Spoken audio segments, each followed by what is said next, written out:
college wrestling is back on Iowa PBS. Hello, everyone. Join me, Tim Johnson, along with Wartburg coaching legend Jim Miller for 5 weeks of exciting college duels on your statewide network and online at iowapbs.org.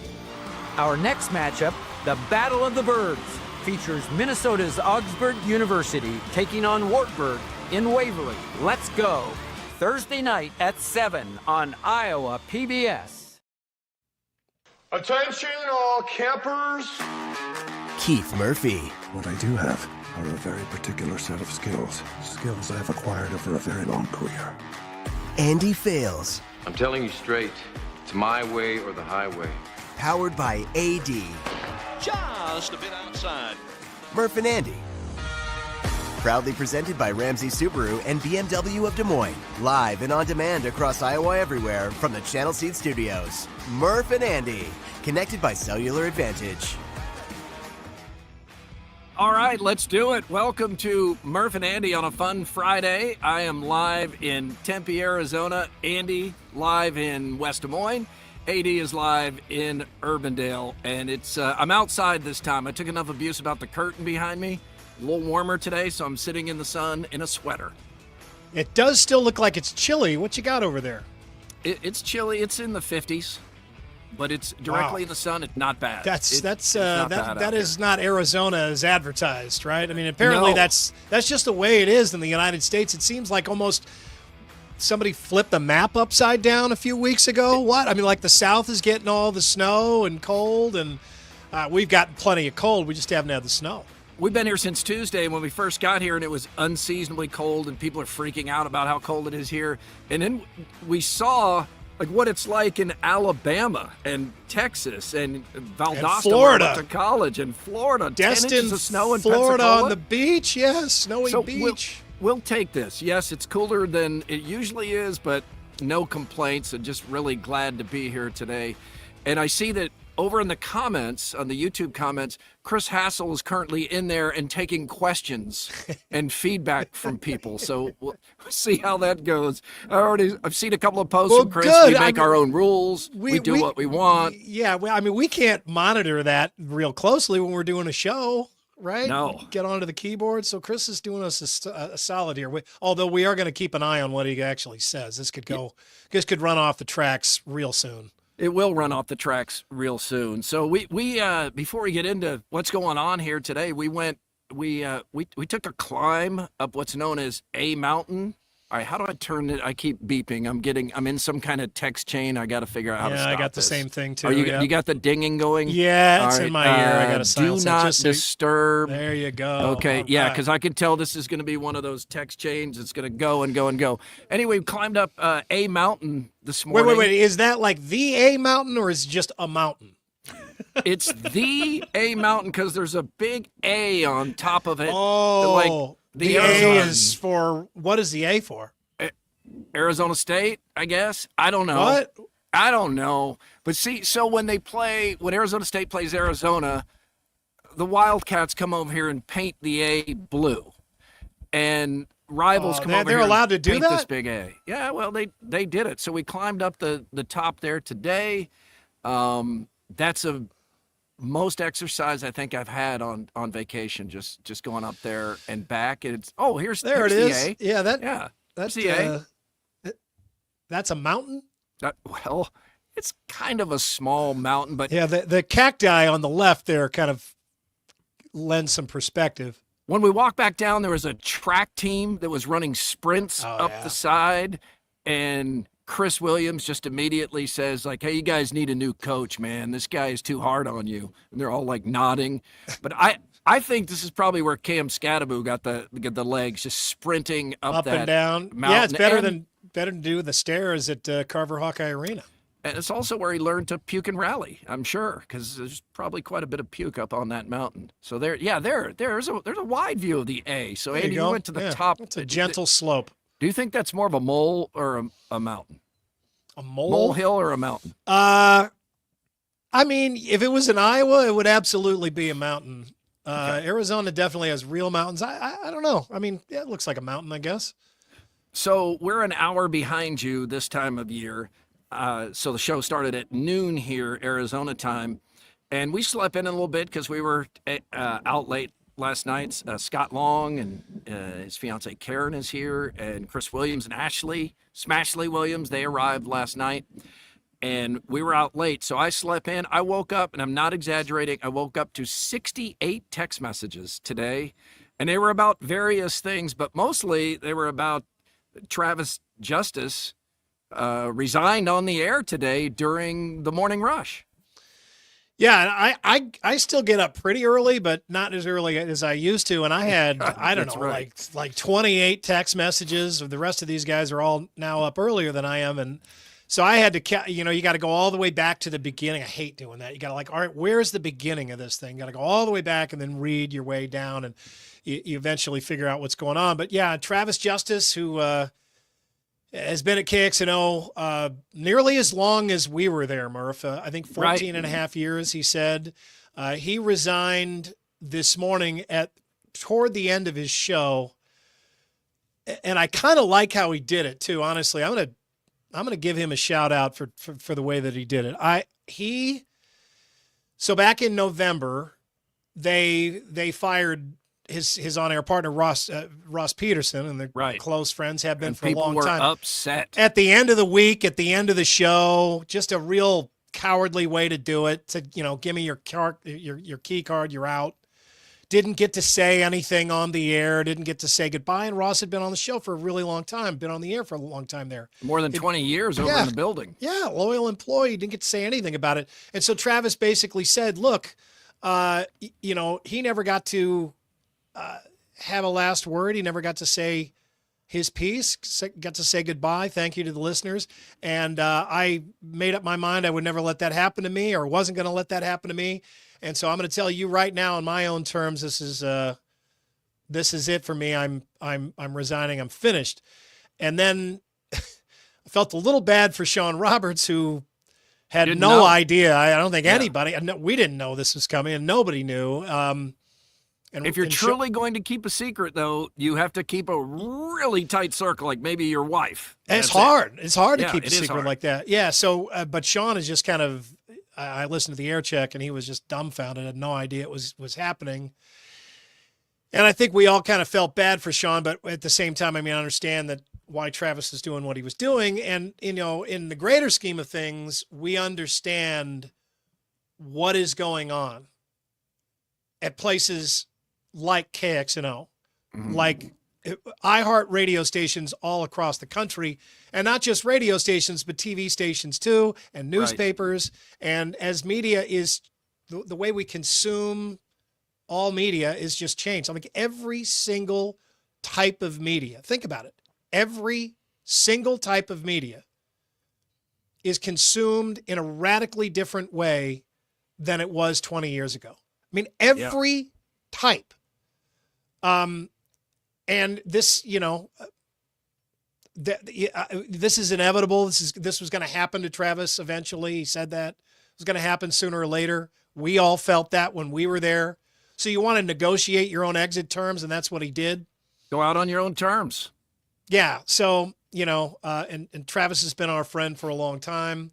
He actually got his start at KXNO on our show. He used to come on once a week. That was Truth and Justice. What fiasco was that following? Was that the Marty Terrell fiasco? There's always been like one. I don't know. One giant dumpster fire that made changes there. Another, it's hard to keep them all straight. But why did he come? He came on our show. It was Truth and Justice. That's what it was he used to come on once a week, Truth and Justice, and then I recommended him for the Sound Off radio gig. Yeah, which he ended up getting and doing. Yeah, and he's good at that. Really good job. He's not going to do that anymore. And then he, at some point, got his own show there. He lives in Omaha, which he was always transparent about. Andrew, who was he on with? Was that Tim Fisher that he was on? Yep, TNT in the morning. Fisher. TNT in the morning. And Ross was their producer. That's and then when Tim moved away, I think he moved to Houston or something, they elevated Ross into the hosting spot, put Sean Roberts as the producer, and jeez, so that you showed a photo earlier, and for those who are not watching on YouTube, it's the KXNO group some years back over at the golf course at the, what was it called, AD? Hackfest. Hackfest, over at the Hackfest. Copper Creek, yeah. And as you go left to right, the only one still at KXNO as of today is Heather. Chris is gone, I'm gone, Ross is gone, Travis is gone, Andy's gone. The only one left is Heather. Yeah. By the way, that's if you are watching, you look at the photo. I can confirm that is Chris Williams, even though he looks nothing like that now. Chris and Ross may have left some hair over there. I'm not sure what happened to that, but Chris is on they're the not tee there now, man. Chris now looks more like Daughtry than he does this photo. He's changed so much. Game Day Men's Health has just made him into a monster. He looks like kind of a stud in that picture, though. Look at him with that cocked eyebrow. Yeah. Oh yeah, he's really cocky. This was there, like the peak. I had this photo up in my office. Murph, you got this for me for a Christmas present, like blown up on a canvas. I had this up in my office when I was program director at KXNO. Yeah, I remember that. And Andy, to your point about media, I mean, it's earlier this week. We find out that Allen Media was going to start hubbing all of its weathercast meteorologists from Atlanta and laid off 22 stations worth of meteorologists, including KWWL and KIMT. Now, we've heard that because of public and sponsor backlash, that they're reversing that decision. Mm-hmm. Although I don't know that we've seen anything official on that yet. I do hope it's true. I do know that these companies will find a different way to cut if it's not those meteorologists, because this is all about profit margins. So they'll find a different way to cut if they do restore all those jobs, which reminds many of us of what happened at KXNO 4 years ago or so. That I know just on my Facebook page, there were hundreds of comments from people in that KWWL area that were outraged that the possibility of a tornado like we saw in Parkersburg could be trusted to somebody who's in Atlanta. And I'm sure Allen Media would tell us, well, it's just as safe, but the people in this area do not believe that. Yeah, I just shared your post, and I had lots of conversations with other people and you know, in my group, and I know everybody did this, and this spread across the country like wildfire. It did. It did. I mean, there were people discussing it all over the place because look, if everybody lives in San Diego and that's where the meteorologists are at, then maybe you can make that work if you're Allen Media headquartered out of Atlanta, or you're going to use a weather channel out of Atlanta. Maybe they can be counted on to do the San Diego forecast from Atlanta. But this is Iowa, all right? Anybody who has ever paid attention to weather, national weather, and really, Iowa, you would cut people in Iowa. I mean, they cut them all over the country, but like specifically, just take out what we know. Iowa, we might have the most complicated weather in the country. I mean, we have it all. Dangerous weather. Dangerous weather. We have it all. We have so many people that are out in rural areas that are counting on this stuff. I mean, we have farmers who are counting on weather forecasts, accurate, localized weather forecasts. We have tornadoes, floods, derecho. We didn't even know what the hell those were a few years ago. I didn't even know what that meant now they're until recently. a yearly threat. We have bitterly cold, dangerous, freezing temperatures, tons of snow. We have people that can drown from rainstorms, as we've seen with our friend Larry Kotler. I mean, we have and then dangerous heat that can get over 100 degrees and humidity. I mean, we have it all. You're not going to trust that to a meteorologist in those downtown should be Atlanta? Those should be the last people cut at a television station. And I think everybody immediately pointed that out. And there's no doubt that this is another power to the people moment where if this happens, it's because of the backlash that spread across the country, with a great assist from social media, but got back to the powers that be at Allen Media and informed what a dumb decision this was. Absolutely. Look at this. little white wine, huh? No, that's Coors Light. You look at this. I know it's wrong. Oh, jeez. Well, I guess you can one-up me. I forget that it's baby Friday was everywhere. frosty a few minutes ago. Yeah. My goodness. Okay. Well, let's the get Guest into House the high-low because I want to send out a cheers, okay? Well, first I'm going to set the table here. Oh, the yeah, Guest set House the table. Tavern and Oyster in West Des Moines. Yeah, set the table. Sets the table for sports and more, including Allen versus Mahomes, Ichiro Hall snub. Talk about that a little bit. I know he's in the Hall of Fame, but geez, the one voter. Somebody didn't vote for him. We've already talked about the Allen media reverse, so we'll just take that right off the plate. Guest House Tavern, Northwoods-inspired Midwestern hospitality. So now let's go high or low since the last show. Presented by Wealth Charter Retirement Planning and Tax. Wealth Charter is headed up by our man Tim Hawkins, who apparently is somewhere really nice right now. Does that mean he's in the Caymans? Yeah. This is Tim. Look what Tim's wearing there. Not the black shirt, not the shorts, but look at his head. He has got an Iowa Everywhere hat on. Is that a rope hat? It is not. I don't think so. No, that's one of the Richardson 112s from the merch store, the AKC merch store. By the way, he's not wearing a sweater like I am here in Arizona. He's somewhere much more south. Yeah, apparently you just have to keep going south until you finally hit warm weather. But yeah, Tim's all set up down there, and he and the others at Wealth Charter are celebrating 25 years in business. And he's going to be busy when he gets back because a lot of people have changes to their accounts going on here in the new year. I'm gonna go high. Keep talking about weather and say cheers to the improving forecast that we are finally getting. Cheers, Murph. Cheers, Andrew. Cheers. Sitting in a bar. Andy, AD, you're actually working, I guess? Yeah, I'm a Gatorade guy. Well, he's in a bar, so it's close. So, yeah, we are finally getting over the hump. We got some really good weather. Will be set for your return, Murph, and I think it's going to be in the 40s at some point next week, and it is going to be. It's going to feel like we're the ones with our feet in the sand in the Cayman Islands. I'm going low on a Friday. And I don't like to do that on a Friday, but my low comes from Chris Williams.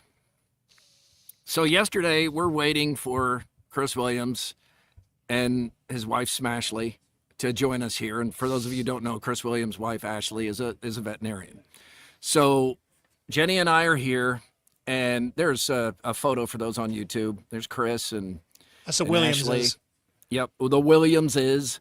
Mm-hmm. And we're waiting. We've been here since Tuesday, and we're waiting for Scott and Karen and Chris and Ashley to get here. And we get a text from Chris, and he says, "Hey, just really bad news, scary situation here. Someone on our flight had a heart attack, and Ashley had to help. She's a veterinarian, and there wasn't a doctor on the plane, so she had to jump into action. And we've had to go back to the airport, and Ashley's really shaken up. I don't know. We're waiting for another plane. We don't know what time we're going to be there. So we're all upset. We all feel terrible for Ashley. And Jenny and I are talking about this. What do we do? This has to be hard for Ashley. It sounds like the guy died on the flight. I don't know when they're going to be here. And then 15 minutes later, Chris sends a text. Just landed. That was all a joke. What? That was where's the humor? That's like that's like a Jerry Ann Ritter special on April Fool's Day. That was a practical joke. All right, he was joke. Chris, can you come over here for just a minute? That is, come on, man. No, that's like fine. kicking somebody in the nuts and saying, "No, I'm just kidding." Chris, just lean in here and defend this practical joke that you played yesterday on all of us. Did you already tell them about it? Yes, I've told them about the joke. No, I'm just kidding. We just landed. We're here. That was a joke? Did the guy have a heart attack? No. Did the plane have to go back to the? No. Did Ashley? Is she okay? Yeah, she's fine. Nobody had a heart attack. I can't defend it. It was one of those deals where in the moment you're like, oh, this is going to be hilarious. And then it hits and there's like, people think that people have died and it was awful. I really Murph, apologize for it. How much Steeple Ridge had he had before how drunk were made you that at the joke? time? Pretty drunk. Yeah. Ashley, Ashley. Jackson, Ashley, can you come here for a second, please? Oh my God. Yeah, because I would like to. Yeah, just if you'd come over here with me for just a moment. Ashley Williams here at the Mission Pump. So, Ashley, did you warn Chris, or did you tell him they're not going to understand this is a joke, or they're not going to think this is funny? What did you say? I just shook my head. Yeah. Did you think we would believe this, or did you think it was obvious it was a joke? I mean, I knew it was a joke because I know him, but I didn't know how you. Okay, Murph. Hey, Murph.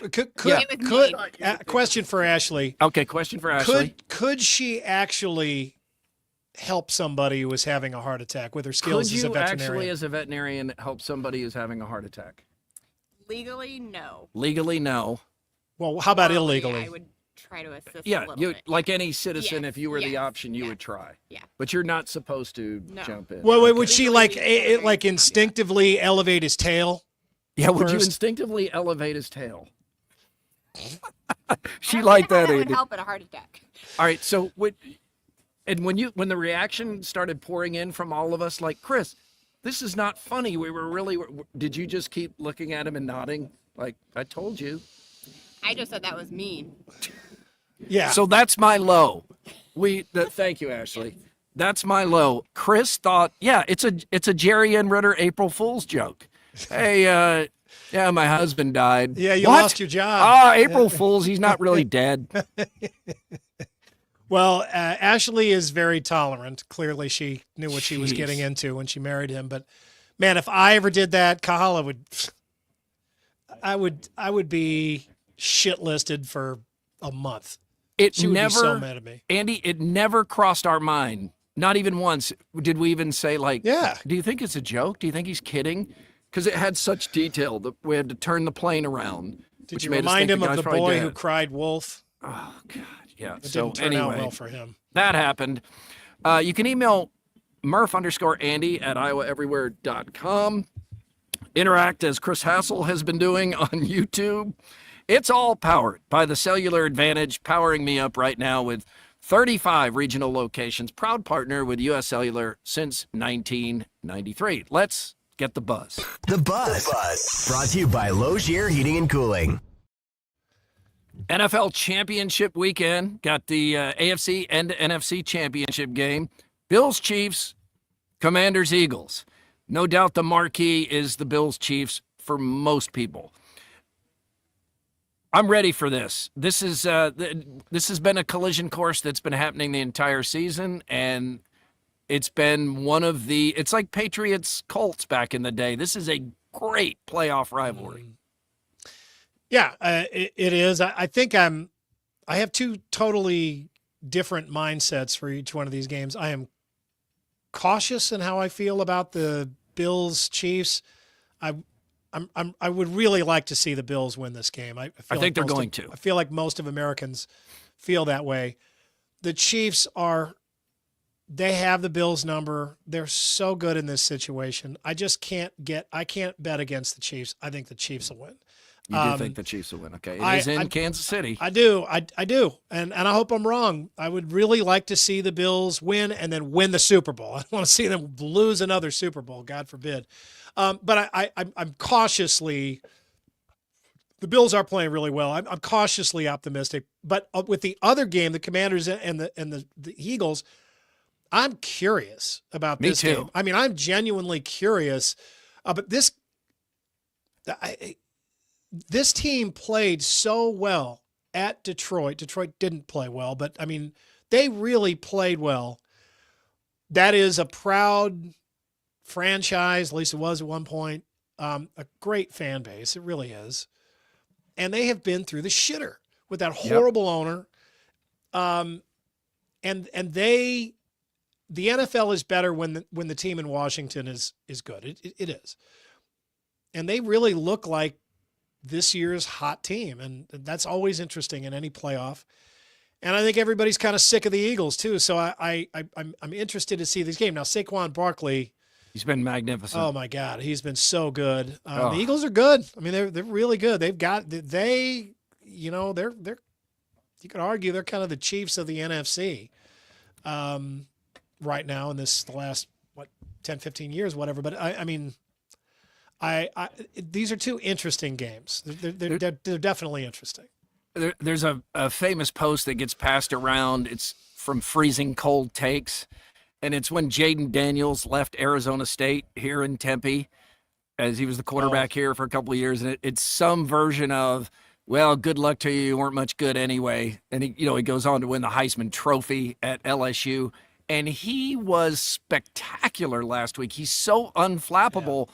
Yeah. And with nearly 60 Super Bowls, we remind you, no rookie quarterback has ever started a Super Bowl. A lot of people think Dan Marino did, but that was his second year. So this is a chance for a rookie quarterback to start a Super Bowl. Yeah, I think that's right. Yeah, not Brock Purdy. I mean, there's been some young ones. There have been some guys that came out of nowhere to start the Super Bowl and win the Super Bowl. We've seen that happen a whole bunch of times. But, there's something about a mobile quarterback with rookie legs. Jeez, yeah. And Daniels has those, man. I mean, he just looks like he is a step faster than everybody that's chasing him. He's so thin, but he can take a hit. Really can move. Smart. Really well. Yeah, accurate with the football. Not banged up. And the Eagles they're different in that they're at their best when Jalen Hurts throws for fewer than 150 yards. Like they're better when he has just some supplemental passes and Saquon Barkley goes for 150 or more. So yeah, that's an interesting game. And the geotagging that trends what people are posting shows that the overwhelming majority of Americans are rooting for the Bills to win their first Super Bowl. 33 states, based on the geotagging, are picking the Bills. You can see the Chiefs cluster is just right there in the footprint of Middle America, including Iowa. I know there are a lot of people in Iowa that don't want the Chiefs to win, but that's still the pick of Iowa overall. And then you see the pockets of Commanders, including the Northeast, which is not surprising. But then you see Louisiana, where Daniels played. I think that's Louisiana, isn't it, Andy? It is. Yep. Yeah, okay. Where Daniels played college and won the Heisman Trophy. And then just the Eagles just have two states, I believe. It is, yeah. It's funny to see the New England states there rooting against the New York team. Right. Or not rooting for the New York team. That's pretty predictable. But I don't know, the Bills are a really hard team not to like. It's a classic American blue-collar city that, you get snow all the time and it looks so cool. They have arguably the best uniforms in the NFL. It's certainly one of the best uniforms in the NFL. Those are great. And, and Josh Allen is an exciting quarterback to watch. And he's, gone through a lot of offensive weapons. A lot of them have come in and out, but the Bills have continued to win under him. It would be great to see them finally get all the way through. This is one of the big stories still out there for the NFL. Not that they need that kind of thing, but it's fun to have those great stories that haven't, come true yet. And, the Bills, the Vikings, those teams finally winning a Super Bowl. I mean, those are things that I think when the opportunity strikes, most NFL fans tend to get behind those. And Josh Allen has been good even in those playoff losses. Like the one where the Chiefs somehow go down the field in, I don't know, what it was 15 seconds or something and win the game. He has been good, but Mahomes has been good as well. So it's, I'm up for this. But let's get to a quickie poll from WCI, Pools and Spas in Ames and Urbandale. Who do you most want to see win the Super Bowl? Is it the Bills, the Chiefs, the Commanders, or the Eagles? Well, this vote so far matches that map we just saw. Well, maybe not for Iowa, but overall, yeah, for me, it's the Bills. 4 straight losses in that Super Bowl. It would be nice to see them get over the hump. I agree. Yeah, I want to see the Bills get this done. Andrew, how about you? I'm going Chiefs for a couple of reasons. I usually at this point start rooting for history when there's greatness on the line and a three-peat has never been done. I kind of want to see that. And also there's the contrarian in me when everybody else in the world seems to go against the team. That's when I start to go for a team. Certainly don't want the Commanders and Jaden Daniels to do it because it'll make the Bears draft pick look even worse. That's a deep dive. Hey, I'm diving deep, baby. That's what AD does, man. I could handle the Bills. I do want the AFC to win this either way, though. I'm not a huge fan of the Commanders or the Eagles. I certainly don't want another Chiefs-Eagles Super Bowl. We just saw that a couple years ago.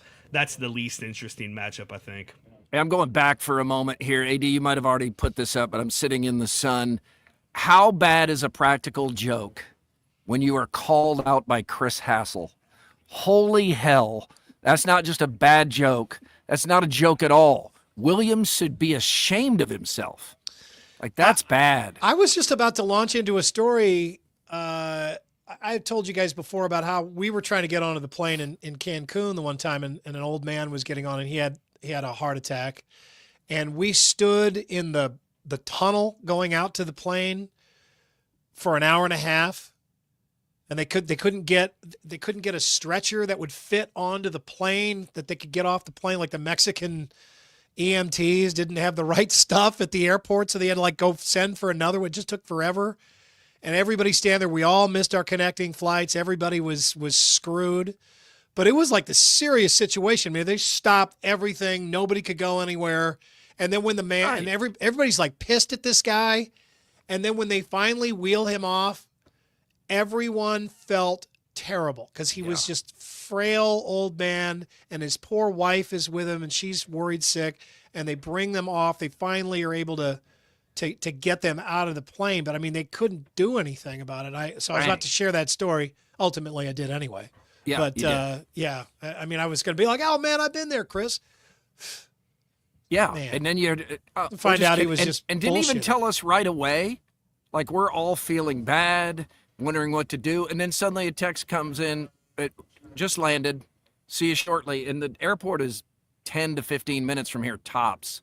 So they were here after. Yeah, a bad joke. Grimaldi's fan photo winner, Seth Fitch. Here is Seth with his son Parker, daughter Peyton, and wife Jenny at the end of a busy fall soccer season. So Seth is headed to the West Des Moines Grimaldi's location with a $50 gift card, courtesy of Murph and Andy and Grimaldi's. I am so happy to see Seth win this. He has been a listener for a long time. He participates in the show. He sometimes will throw us a Friday exit poll. A really good guy. We've met him before. He was at our kind of going away party, and I'm glad that he gets this. So have a great time at Grimaldi, Seth and Jenny. Other hot topics. Iowa State is at Arizona State here tomorrow, noon Tempe time, 1 p.m. in Iowa. The Cyclones are the number 3 team in the nation, coming off that convincing win over UCF. And interestingly, Arizona State is coming off a win at West Virginia, where Iowa State lost last Saturday. That kind of feels like it might have been a hangover game for West Virginia. But Andy, AD, this won't surprise you. This place is crawling with Cyclone fans. They are coming in for this game. It's sold out. It's going to be a lot of Iowa State fans, a lot of alums here. My wife Jenny is one of the alums that will be at the game. We're going. Our son Colin is an Arizona State student, so he'll be sitting with us and rooting for Arizona State. But it's fun. This is the first time this has happened, so not a big surprise. A lot of people thought, as they do with bowl games, you know what sounds pretty good in January? A trip out of Iowa down to Arizona. And yesterday when we were at Cold Beer and Cheeseburgers, we ran into 4 different Iowans who live down here, and we're just excited to have Arizona State in the Big 12 so they could watch this game. Yeah, I imagine you get a lot of that. You have a lot of Iowans down in Florida for the winter. They're down in Arizona too. They kind of usually pick one or the other, and then some of them have a home down there. Some just rent a place for quite a while. They just take a trip, and this is a good reason for a trip. It's good to have a reason for a trip, right? I mean, sometimes you don't need one, but sometimes it's fun to have like one thing that you know that you're going to do on that trip, and then just kind of make other plans around it. But that's fun, and there are a lot of Cyclone fans that truly feel like this is a really special year, that they will be glad when it's all over that they had made extra efforts here and there. Yeah, Chris Williams is going to the game. Chris Williams is going to the game at Arizona after this.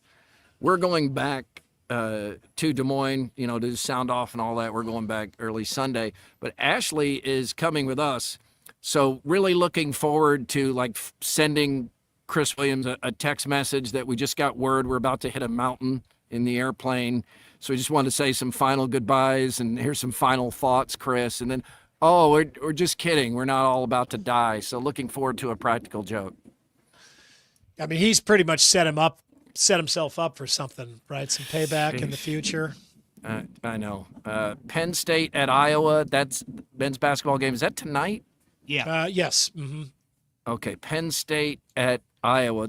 Iowa needs to win this. There's a meltdown that's several days long after that effort against Minnesota. I don't know what the must-win stakes are here. Hey, AD, what do you think? It feels like a must-win, but I'm not sure why. I guess if your hope is that Iowa's going to make some sort of run in these final 12 games of the regular season and put themselves in a position to be in the NCAA tournament, it has to start tonight. Got some nice momentum on the recruiting trail yesterday. Yeah. Joshua Lewis signed with Iowa, so certainly the program hasn't died, but it does feel like within the fan base, anything short of a blowout win tonight is just not going to be satisfying to anybody. Yeah, that's funny when you have a situation like Iowa's got right now where they're just having trouble winning and fan apathy is high, and then you do land a notable recruit like that. You almost need to run back and take everybody's temperature again. Yeah. Because I think really this probably will tell you a lot. Does this instantly make you feel better about the situation? Want to keep Fran McCaffrey and just stick with the status quo, or have you already made up your mind and this really doesn't do anything for you, or are you a realist today? I mean, let's face it, there are 4 steps that need to be cleared before you can feel good about hearing that your team just got a verbal commitment from a recruit these days, right? I mean, right. Yes. First of all, they change that commitment all the time. Second of all, they may not be any good. I mean, Iowa State fans could tell you about that there's no guarantee that recruit, highly touted recruit, is going to turn into a guy who actually sees any clock. Omaha Blue. Yeah, Xavier Foster. And then they may be good and immediately leave. Leave. So you still do feel good when you see that, I think, but I think we all realistically know it doesn't necessarily mean what it used to. I want to take a moment here just to say how nice it is. I've been picking on Chris Williams, but thanks to what he started at Iowa Everywhere and is slowly and wisely building over time, I'm in Arizona and I can do the show. I'm sitting out here and I get to talk to you, figure out what's going on. You couldn't. Don't start feeling bad for Williams. He faked a man's death. Good point. Enough of that. 17-2 Drake is at Missouri State. Drake's got it rolling again, Andy. Yeah, so they're 17-2, and I started going back into the record book so I could be like, do you realize how many 17-win seasons? No. So I think the next level is 18 wins is truly the mark of the really special, all-time special Drake team. So they got to get to that point.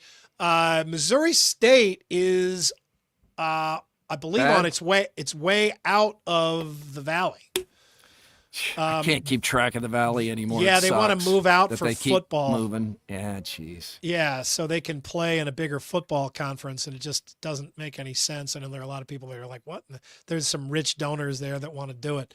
But Springfield has been, historically a tough road trip for the Bulldogs, no matter what iteration you're talking about. I mean, there's some great Bulldog teams that have gone down there and lost. I think Keno's team went there and lost. We've seen some really good DeVries teams go there and lose. So don't chalk this one up until it's done. But I mean, you just have to feel good that, they had that skid there, lost a couple of games, but Ben McCullum steered into it and seemed like he got everybody back on the same page. I still cannot really believe that this story actually happened, though. It's underrated, if anything. They like I heard turned over somebody the whole roster and a new coach. Well, I heard somebody say the other day, well, it shouldn't be that surprising. I mean, you have a player the caliber of Bennett Sturts.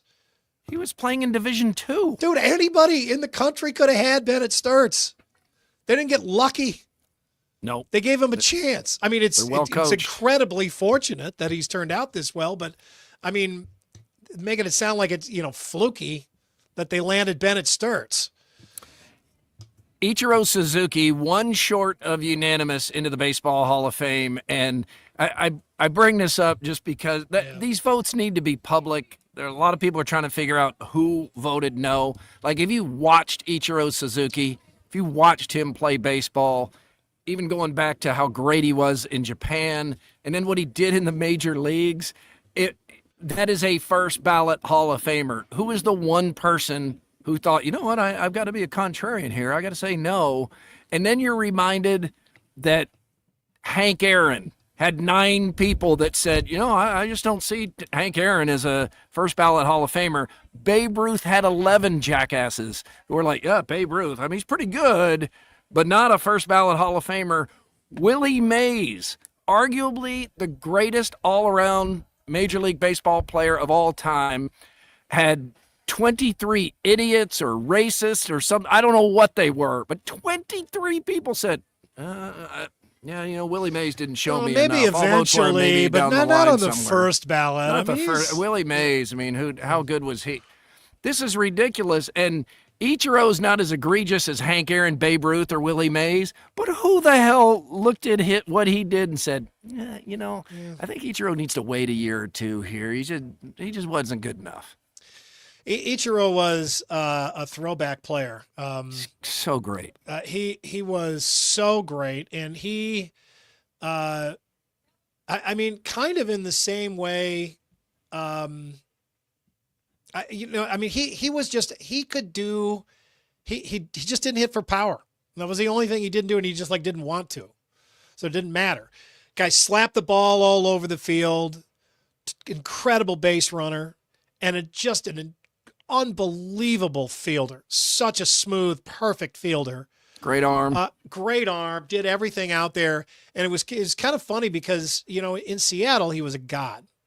There's so many Asian Americans that live there, and just, Mariners fans. Yeah, retiring his jersey. Loved him. He was a huge deal. He was a very big deal when he went on the road because the Japanese media followed him everywhere like they do with all the stars. And then obviously still a huge fan base overseas that followed his every move in the major leagues. But he was not ever the monster star outside of Seattle among Major League Baseball that he should have been. He wasn't as big a star as he should have been. But I think it was partially because he kind of joined late. He was definitely not the first Japanese player in the major leagues, right. But he joined late and he didn't hit home runs. So he didn't throw exclamation points around. You know what I mean? Now here's George Burns, who lived to be 100, talking to Johnny Carson. What number of cigar is this for you today now? This is my 10th or 11th cigar. I smoke between 15 and 20 cigars a day. Yeah. And it's very exciting. Yeah. At 93, if I can get it into a holder. Well, it's the little things in life. Now, George, hasn't your doctor said to you, now, George, you got My doctor is dead. That's great. He did. He did old jokes for 25 years, right? He was old for 25 years, right? Yeah. He had those really thick glasses where you could never actually see his eyes. His eyes would just kind of get lost into a blur in the back. It just looked like two holes or something. Those glasses, if he dropped those things at a dry, grassy field, it'd start a fire. Not the best hairpiece either. That was not a great hairpiece that he was working with. I haven't thought about him in a long time. Confluence is the official beer of Murph and Andy. Confluence, where good things come together. Hey, you mentioned that. Look, I was digging around the back of my beer fridge, and I found it. Oh, yeah. You know what that Limited is? Release. You know what this is, though? Yeah, I think that's the limited release of Downtown Throwdown. How'd you know? No, I'm kidding. I pay attention. This is the first run of Downtown Throwdown. This might be the first bottle. It's still sealed. Look at that. Still got the plastic on there. That's it. This beer. How old is this thing? Like 10 years, probably. 12 years old, maybe. 12 years. Yeah. Do you think it's still good? No, but I want you to try it. Probably isn't. It probably, but I mean, it's still there. It doesn't even have any like sediment in the bottom or anything. It's pretty well preserved. It's like a mummy. Our friend Scott Long, who is here, he stopped at the airport bar in Des Moines and got a Confluence IPA. Guess what that runs at the airport? A can. $9. 11. This 11. People want it. This is a capital gold right here. What's left? $11. It is time for Throwdowns here on Murph and Andy. Throwdowns. It's Throwdowns. Backed by Heartland Tire and Auto. All right, let's throw it down. Powered by Heartland Tire and Auto, treating you like family in Ankeny, Waukee, Knoxville, Boone, and Creston. Murph, the Cyclone men play 2 Arizona teams in 3 days, starting tomorrow at Arizona State, then Monday night at Arizona. Do you expect the Cyclones to get an Arizona sweep? I do expect the Cyclones to beat Arizona State and maybe comfortably. I don't know as much about Arizona. I haven't been paying as much attention to the Wildcats. I know about the tradition and all that, but just from the gut, yes, I expect Iowa State to win both these games because I do think they're one of the best 3 teams in the nation. I think they're one of the few teams that can win the national championship, and I think they got their wake-up call at West Virginia. So, yeah, I think they'll win both these. Expect is a big word. We always say that. Expect is a big word, yeah. I do expect them to win both of these games, though. I just think that they're a truly great team. They've had some close calls. It was Texas Tech. They almost didn't win that game, but I think they're good enough to do this. Yeah, Arizona struggled a bit in the non-conference, but 6-1 in Big 12 play. Not ranked, but a good team. And as you said, they have all that tradition. Andy, Jaden Daniels is the 5th rookie quarterback to lead his team to the conference championship game. The others were Ben Roethlisberger, Joe Flacco, Mark Sanchez, and Brock Purdy. In your mind, is this already the best season ever for a rookie quarterback?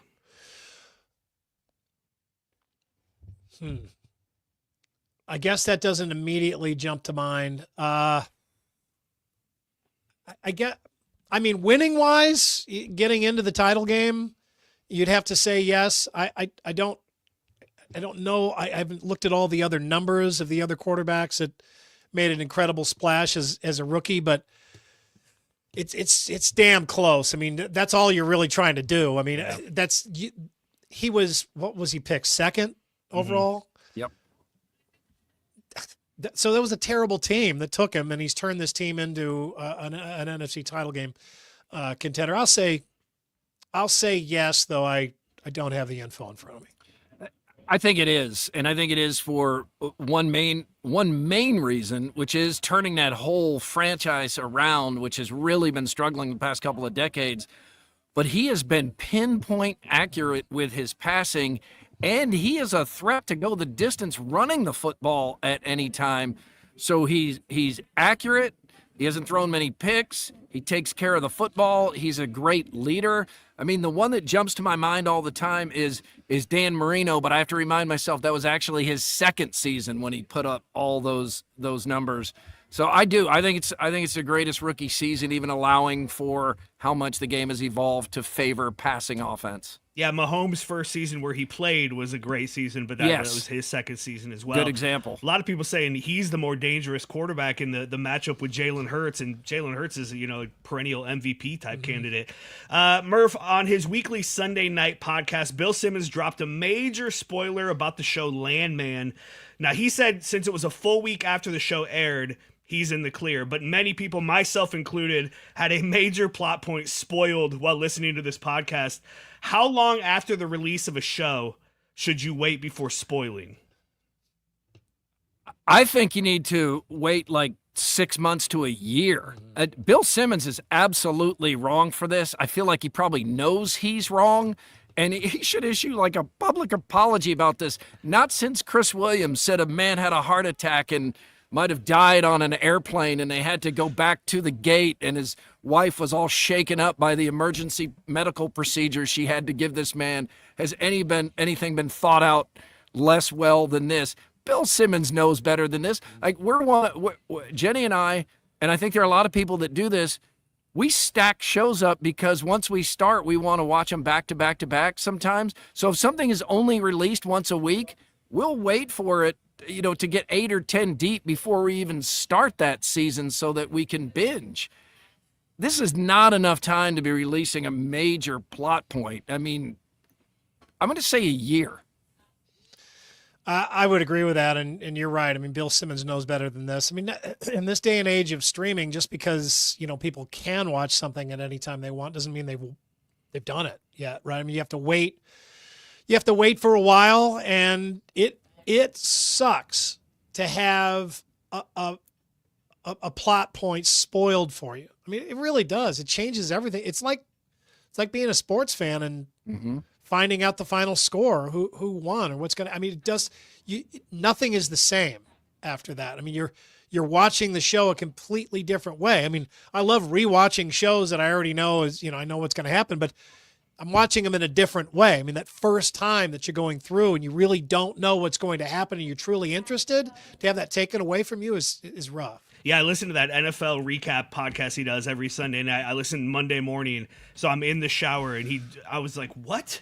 You got No, can't do that. No. Have either of you started watching Landman? I've seen one episode of it, and it's. I'm like 4 in, and I like it a lot. I keep hearing from people you got to get into this. It's really great. Taylor Sheridan-y, it really matches that, but in a really good way. And Billy Bob Thornton's awesome. Yeah, I've seen the one father-daughter conversation that I can't believe happened on the show. There's a few of those. Like, whoa! All right, that's Throwdowns.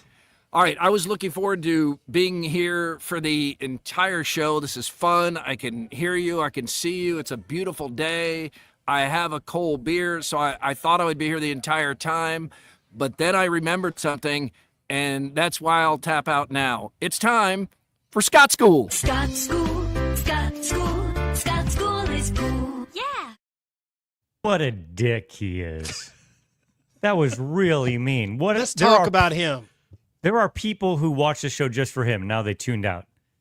Anyway, Scott School, everybody. We've been reading and writing for a long, long time. The Greeks really started it. The Egyptians did. But if you notice, if you can look at the way the Greeks wrote, there's no punctuation and there's no space between the words. Yeah. This meant that most people were always reading out loud because it was the only way you could sort of figure out the phrasings. So the Greeks were always reading out loud. And then the Romans thought, well, we can maybe change this. A librarian at the Library of Alexandria decided, well, let's start adding spaces and punctuation. And the Romans said, no. So even the Latin during the Roman Empire, people would have to read out loud, which means it wasn't till Christian monks in medieval Europe about 1,000 years ago before we as human beings started to read inside of our heads. And that's Scott School. Scott School is cool. Yeah. It is crazy just thinking of coming up with an alphabet. Yeah. I'm sure that didn't happen overnight. You didn't just get a council together and say, all right, what are we going to do with this thing? I'm sure it evolved gradually over the years. But there's a lot to that, right? I mean, at some point you've got the whole alphabet and you're like, I don't know, wait a minute. We left out some stuff. We got to go back and add some more stuff. Yeah, the first English alphabet was, I think, 23 letters. We didn't have a J. There was no W. By the way, W is the only letter in the English language that is more than one syllable. The rest of them are just named by the way they sound. Love that. Which letters could we do without? I mean, X is really doesn't seem like it's all that necessary. K because you can already get that with the C. Yeah. You could get rid of that, or maybe a J also. J. It was a late ad. And we used to have we used to have that as a letter. And ampersand actually used to be the last letter of the English language after Z or Z. And then we were just like, we're going to get rid of that. Did it mean something different? It meant after Z. All right, that's a subject for another time on Scott School. Let's move on and get some more here on a Friday.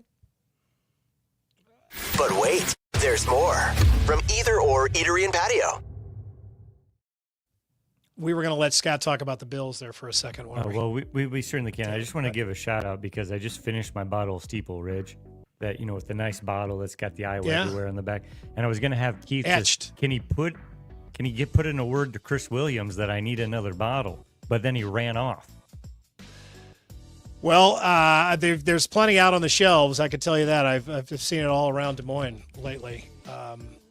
It's weird to go into liquor stores these days. Bourbon is so in style, in vogue right now, that you'll go into a liquor store and there's nobody anywhere but in the bourbon aisle. And they're all like standing looking at the shelf, and you can tell you can always tell what they're thinking. They're like, okay, have I seen any of these brands on podcasts lately? Right? Have I seen these guys that travel around the country looking for allocated bourbons talk about these things lately? So I'm gonna buy them because they could be worth something. It's just like it's so in fashion that everybody is obsessed with bourbon right now. Anywhere you go, that's where the people are in the liquor store. And if beer is one of those things that fills you up, that's the great thing about this. Like it doesn't, at least for me, does not fill me up, and I can drink it nice and slow. There are so many types of bourbon out there. I don't know how anybody could possibly taste it all or keep track of it all. There's just so much. More is brought to you today by Either Or Eatery and Patio, 6222 Grand Avenue on the edge of Des Moines and West Des Moines. Happening part of town, a lot going on there. It's right over near the newly renovated Val Air Ballroom and its establishments. But Either Or gearing up for a very, I'm sure, a popular weekend, as there's a lot of events going on downtown, people catching dinner on their way down there. Today is National Beer Can Day, guys. So I brought some examples.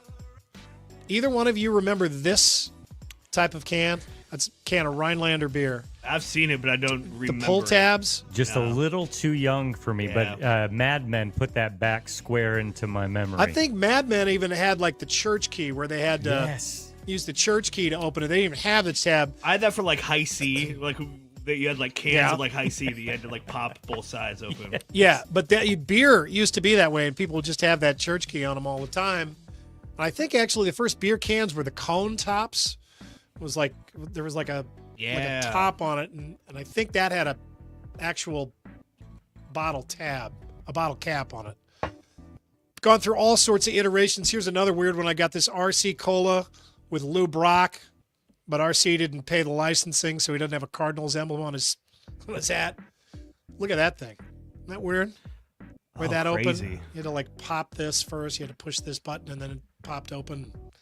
Then you drank it. But when we were little kids, my dad would drink these things. I can still hear my dad ripping the tab off a can of Budweiser or Falstaff and tearing that thing off, and then he would put the tab back in the can and drink it. And we always did that too, which now seems like dangerous. You swear that somebody would have like taken a huge sip and swallowed the tab. But I've never actually heard of that happening. Pop culture, movies, whenever I hear that sound, Andy, or think of those specific cans, I think of an alcoholic, abusive father, probably wearing an A shirt, and he's getting home, and he's cranking them, and now he's about to lay one into one of his kids. Like tearing the top off it?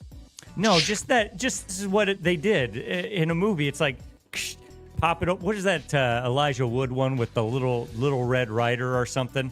His dad did that, and he'd just come in and beat the crap out of him. That's what I think of when I think of those beer cans. The Elijah Wood one, not the war with Kevin Costner, right? No, Radio Flyer. Oh, Radio Flyer. There you go. Yeah. With the wagon. Yeah, the Red Rider. Red Rider's a BB gun. Thank you.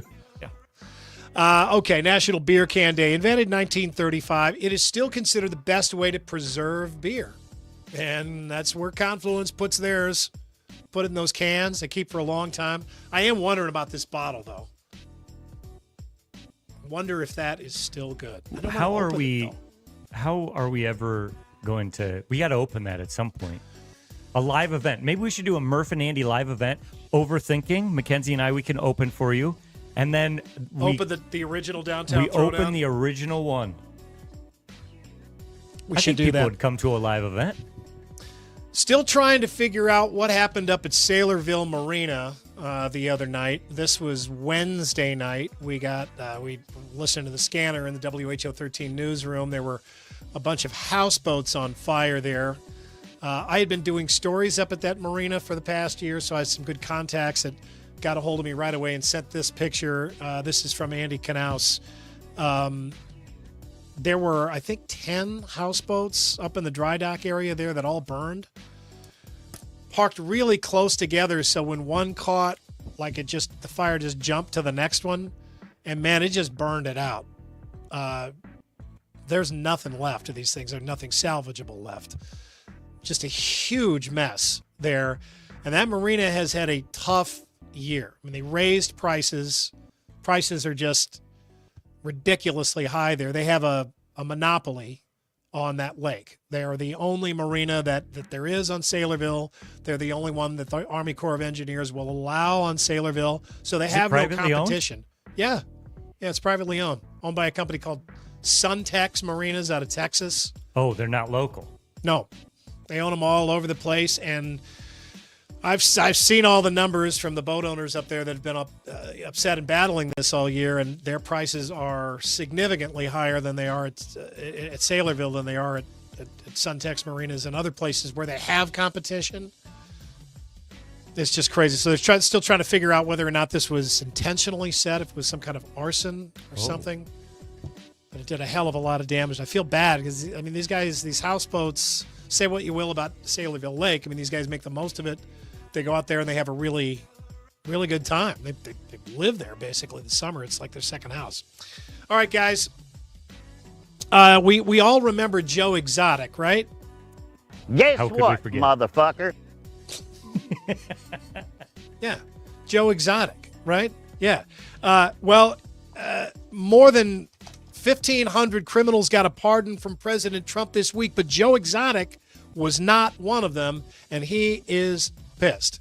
He's taken to Instagram, which probably answers another question. He has an Instagram account? Yes. Took to Instagram to vent about it, saying he'd have gotten a pardon if he was a crack dealer or had joined the January 6th insurrection in 2021. Exotic is currently serving a 22-year sentence after being convicted of conspiracy to commit murder for hire. I think we learned all about this as we were watching the Tiger King series on Netflix. Guess what, motherfucker? This is not how you get a pardon from President Trump either. You can't come out and attack him. You need to start kissing his ass, and then maybe he might come back and give you one. I think he's been asking nicely for a while. I don't give up now. Yeah, I don't. Right. I mean, now, Andrew, I think we can all agree if Joe Exotic started his appeal to the president with this, it might have been a problem, right? Guess what, motherfucker? Yeah, I'm still in jail. I don't think he did that. Spirit Airlines is implementing a dress code. The airline released new rules for passengers regarding offensive tattoos or sheer clothing. Spirit updated its contract of carriage, noting that passengers will not be allowed to board or asked to leave if they have body art that is lewd, obscene, or offensive in nature, and if that body art is exposed. That also applies to passengers who are inadequately clothed, which is defined as see-through clothing but not adequately covered, exposed breasts, buttocks, or other private parts. The budget airline has previously banned barefoot passengers or passengers with offensive clothing. Spirit Airlines is an airline that has a lot of issues, right? At least from the customer satisfaction direction. I think that's just par for the course for the airline industry, though. What do you think about people? Somebody has gotten onto the plane barefoot. I mean, I understand nobody likes it when you have like flip flops on and then they take off their shoes and put them under the seat or on the seat behind you. I've never seen anybody get on barefoot, though. In college, I had a buddy, Englishman Elias. He never wore shoes anywhere. He walked all around Ames barefoot. What about like into a store that said no shirt, no shoes? He would go no in, socks? and then if they told him to leave, he'd just leave. He didn't cause a stink about it, it seems like I hope he's not doing that anymore. Did he get hookworm or anything from doing that? No, I think he did it to try and impress this guy that he had a crush on. Oh, ill-advised. It didn't work, by the way. Yeah. Turned out the guy he had a crush on was straight, so ill-advised in a lot of ways. It was even more of a fourth and long than he thought it was. If you received a text message recently that says you owed money for an unpaid highway toll, you're not alone, and it is a scam. I have totally received these lately. You guys seen any of these? You have an unpaid toll? I get so many of these, I don't commit any of them to memory anymore. I just quickly delete them. You can smell it out right away, but like my mom is real susceptible to this kind of stuff. Older people are very trusting. These text messages look very real. Absolutely. And it'll say, Sun Pass or whatever, and I went through Oklahoma this summer, and they have tollways, and there's no toll booths to stop and pay. So they just take a picture of your license plate, and then, a couple months later, you get a bill in the mail. But I thought maybe this could be one of those situations where they hadn't received my payment. I honestly was like, what? I would think this is fake, but maybe it's not because I was in Oklahoma. Looked it up. It is a scam. It has been making the rounds since early last year. It's doing so again, according to the FTC. Scammers pretending to be tolling agencies from coast to coast, sending texts demanding money. The text might even show a dollar amount for how much you supposedly owe, and it might be a low amount that wouldn't worry you much, but it links to a page where you provide your credit card or bank information, which should be a red flag to anybody. Not only is the scammer trying to steal your money, but if you click the link, they can get your personal information and steal your identity. I don't believe in hell, but some days I wish I did, because I want there to be a special place in hell for people who prey on folks like this. One that gives you a beating, like on your way in, right? Just to make sure that you don't start off on the right foot. I'm not sure that hell, like there's anything you could do worse than hell, but if there was, I would like a section for these folks right next to Hitler and Stalin. People that they're preying on. Newsweek and BrandSpark International are out with the winners of their Most Trusted Brands Award for 2025. Among the highlights, America's most trusted vodka is Tito's. Oh. Nice, Andrew. Do you trust that vodka? Trust it pretty good. I mean, I don't trust myself after I've drank some of it. But it'll do the job. Who puts their trust in a vodka? Boy, when I absolutely need to escape my problems by getting shit-hammered drunk, I trust Tito's. That's a promo. What do you trust in a vodka, that it's not going to be water? What else is there? It's supposed to be like pretty much flavorless, odorless, definitely colorless. This is something that Tito's.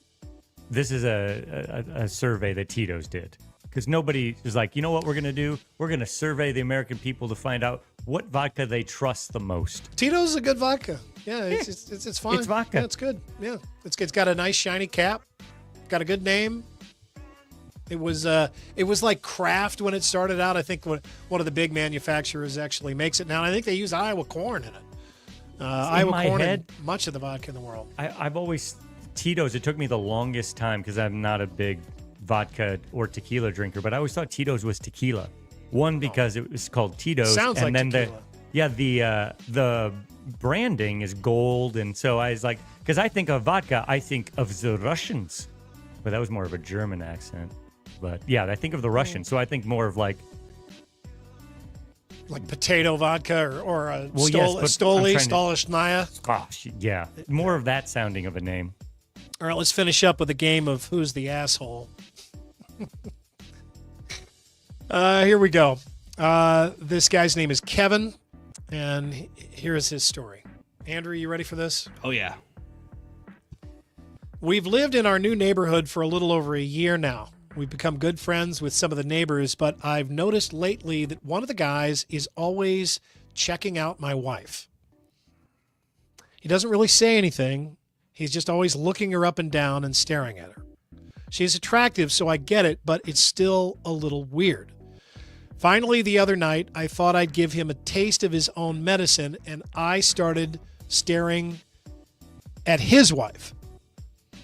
Well, she caught me a couple of times, and I could tell by the look on her face that she was uncomfortable, and she finally says, "Why are you staring at me so much?" Yeah.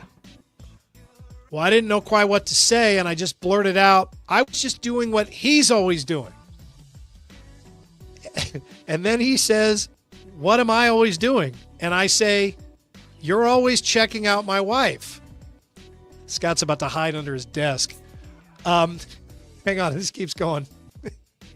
Well, the whole group, my wife included, turns and gives me this horrified look. He denies it. My wife takes his side, even though she'd told me she noticed him staring at her before. And his wife pipes up to say she'd never noticed anything before. It was 3 against 1. The rest of the night was weird. We haven't spoken to them since, and my wife thinks I'm totally in the wrong. Am I the asshole here? And who's the asshole? Oh, man. I don't. I mean, it's like the bigger question is like, where did asshole begin here in this situation? Yeah. Where did things go wrong? It sounds like the beginning of an adult film, says Matt. Maybe that's what he was hoping for. Yeah, but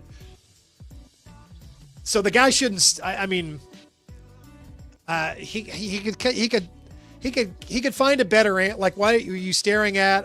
He could probably come up with a better answer, right? I'm sorry, you're really pretty. I couldn't help it. Or just like, oh, I've got something on my mind. Yeah. I'm just kind of zoned out. I didn't even realize I was looking at you. Apologies. His wife should have had his back, though. I mean, yes. like, at least to some extent. She should have been like, I have noticed. Yeah, what's going on with the wife? Although that just makes it more awkward. It's really awkward. This guy's the asshole. I mean, he's at least the child. This isn't how you handle a situation like this. No, you should not. He should have gone. He could have had a private conversation. Or just accept it as a compliment. Like, my wife told me last week she got hit on at Hy-Vee, and I was like, hell yeah. My wife is hot enough to get hit on at Hy-Vee. That's awesome. She didn't go home with the guy. She's not, the jealous husband is a sad sack. It's a bad look, yeah. It's a really bad look, the jealous husband or the jealous wife. I mean, jealousy is just a really bad look. But what would Kenzo say about this, Scott? This would be a good. You should run this by her. We will. If you can commit this tune in on Monday to Overthinking. We'll run this by. I mean, it's interesting when you're in a relationship. Whose side would she take, though? Not had enough shows with her yet? I don't. She just surprises me all the time. I think she's going one way and she goes the other. It is wild that the guy's wife didn't, like, she could have just said nothing. To then, like, join the other group. Be like, what are you talking about, man? That's hardcore. Yeah, I mean, the guy's really well, what am I always doing? You're always checking out my wife. Train like off the tracks, thing, yeah. plunges off a cliff. Oh, this is just burns to a crisp at the bottom. This is how Larry David would have handled this, and that tells you all you need to know. It does absolutely sound like an episode of Curb Your Enthusiasm. I'm just doing what you do. Or a porn, one or the other. That's your more, everybody. All right, Scott, give us in your Bills shirt going into championship weekend, your team with another opportunity to go to the Super Bowl and therefore win a Super Bowl. What do you think? Give us your thoughts. It's hard to sleep this week. It was hard to sleep last week.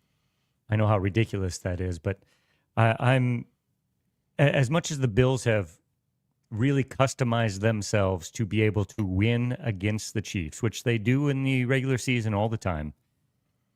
I'm just really worried that at the end of the day, the differences between the coaches is what's going to make the difference in this game. Andy Reid is arguably the greatest coach of all time. He's so good. He's won with so many different quarterbacks. Does it feel like we go through, like, we've been through too many goats recently? Like, we're not, it seems like maybe we're not taking that term seriously enough, but it is deserved. Absolutely. I mean, you have, it's okay to throw that term around with Andy Reid and Patrick Mahomes right now. I mean, you're throwing it around. You're not making a judgment, but no, I mean, I really, truly thought that we would never, or I didn't say it. I didn't think never. I thought it would be a long time before we had good comparisons for Tom Brady and Bill Belichick. I don't think that the difference between Patrick Mahomes and Josh Allen is much at all. You could argue it's nothing at all, but the difference has been the coaching in these games. Josh Allen leaves the field in the playoffs against the Chiefs, and his team is ahead, and then he doesn't get back onto the field, and they've lost the game. That's what my great concern is. I hope that this mature Buffalo Bills team is able to overcome the loud crowd that will be emanating out of Arrowhead Stadium. I'm keeping cautiously optimistic, but I think at the end of the day, if you're betting against the Chiefs, you're being ill-advised. Yeah, they just have done it too many times. He's proven himself too many times. How will you watch this game on Sunday? We'll be at the corner tap with the Des Moines Bills backers. Okay. It's loud and rowdy. That's a really cool, like, I've seen, I've been following you on social media when you go do these. I know there are Bears fans all over, but like to have a group of people, especially so distant from where like their natural fan base is, to have you guys all get together, I'm kind of jealous of that. It's really cool. It gives me goosebumps just thinking about it right now, because we've, as Bills fans, and I know Bears fans too, but you have more Bears fans around here. Most of us, when we were growing up, outside of the folks who have come here from Buffalo, we were it. Yeah, we were the only kid in school, and we got freaking made fun of, but we held strong. And now when you're together and you're cheering, it's an incredible feeling, and I wouldn't want to be anywhere else. I mean, I wouldn't want to be at Arrowhead Stadium. I'd rather be here with my folks from the Des Moines Bills backers, and we're taking over the whole bar, and boy, it's going to be nerve-wracking. We're starting tailgating at 1 p.m. Outside, and we're probably going to be loud, drunk, and hopefully super excited come around 9 o'clock. Marty wants to know if you guys break tables. People have mentioned that I might have run my mouth a couple times and said if the Bills make the yes, no. my mouth is perfectly fit for the size of my foot. I might have said that if the Bills make the Super Bowl, I would jump off of Hoodoo 1 into a table, but I haven't. I'm just hopeful nobody there remembers that, because I would break my arm for the Bills to win the Super Bowl. Be honest. I would, if that's what you told me, I'd break my arm. I don't want to break my arm though, so I'm just gonna stay low. I hope. It's a weird thing when you're a fan of a team that's not like the local team, and they win, and you just like, you're so caught up in the moment, you feel like the entire world is celebrating just like you are, but then you turn around and you're the only one. Or you go outside, there's no one on the streets doing anything other than what they would normally be doing.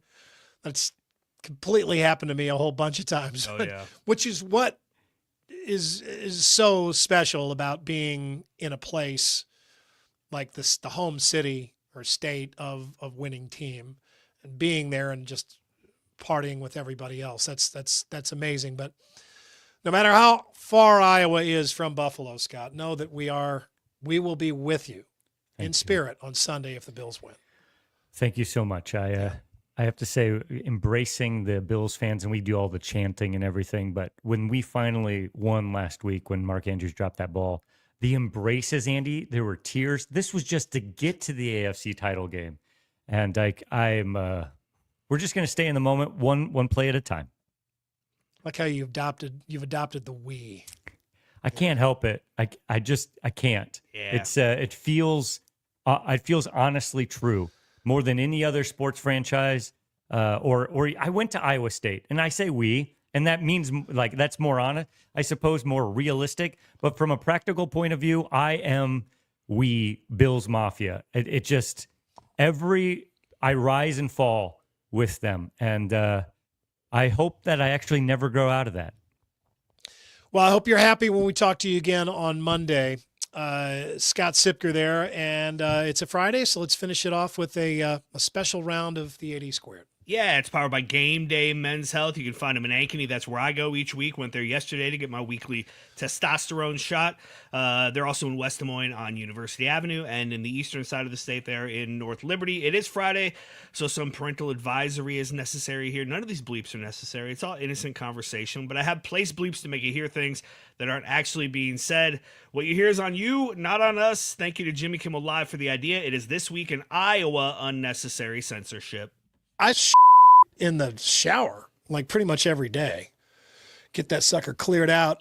God, does Kahala hate that. Oh, do you try to hit something? I mean, do you aim at anything like target practice? Yeah. Waymos are driverless cars. Yeah, autonomous vehicles. Yeah. Yeah, to and from the airport. And Colin loves Waymo. He says he's Waymo at this point. That's his gal. For many stretches, it seems like you could really hear the Minnesota fan. I mean, you could hear, it was quiet in there. You could hear an old man a pillow.